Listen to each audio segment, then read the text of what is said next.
मेरे पिताजी के जाने के बाद से मेरी पूरी एजुकेशन मेरे स्कूल ने देखी है। कोई मुझसे और फादर साहब कब चले गए? सर देहांत 2007 में हुआ, कैंसर था उनको। और उस समय आप किस उम्र में थे? 7 साल का था। 7 साल। जी, मेरी दीदी मुझसे 7 साल बड़ी हैं, तो वो लगभग 10th क्लास में थी उस टाइम, मैं 1st क्लास में था। And soon after my father being passing away, मेरी मम्मी को मेरे स्कूल ने ही बुला के जॉब ऑफर दिया, उनको वो विश्वास दिलाया कि वो इतनी काबिलियत रखती हैं कि वो ना सिर्फ मेरी माँ बल्कि पिता का भी रोल अदा कर सकती हैं। तो वो विश्वास उनको दिलाया, और वो मतलब मैं हर बार ये बोलता हूँ कि मैं बहुत शुक्रगुजार हूँ कि मुझे ऐसे लोग मिले हैं। मेरे स्कूल ने मेरी पूरी एजुकेशन देखी, मेरा घर बार का पूरा वो पालन पोषण का जो आय का स्रोत है वो दिया हमें। तो वो बहुत बड़ी बात है कि जब एक बंदा छोड़ के चला जाता है और उसके परिवार वाले जब आपका साथ नहीं देते हैं। मेरे फादर के रिलेटिव्स ने बिल्कुल हमें ऐसे छोड़ दिया था, तो मैं मतलब मुझे वो बात कहने में कहीं भी पब्लिकली प्रॉब्लम नहीं है, क्योंकि जो सच है वो सच होता है, कभी बदला नहीं जा सकता।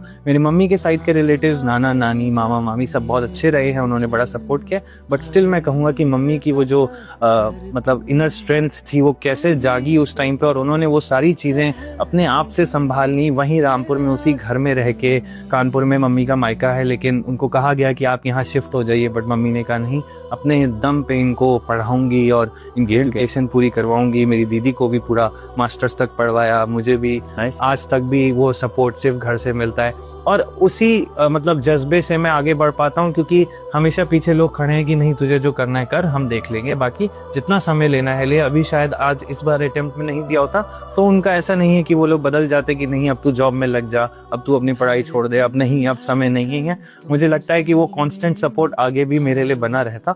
तो मतलब इतना अच्छे से फिर मेरी स्कूल एजुकेशन हो गई, तो सून आफ्टर दैट हम ग्रेजुएशन के लिए फिर कानपुर चले गए। मैंने ग्रेजुएशन करी, फिर मैं JNU आ गया, मेरा मास्टर्स, मेरा PhD अभी वहीं से चल रहा है, और उसी दौरान ही सिविल सर्विसेज की जर्नी भी चलती रही, और फिर ये फाइनली 24 वाले अटेम्प्ट में, तीसरे अटेम्प्ट में क्लियर हो।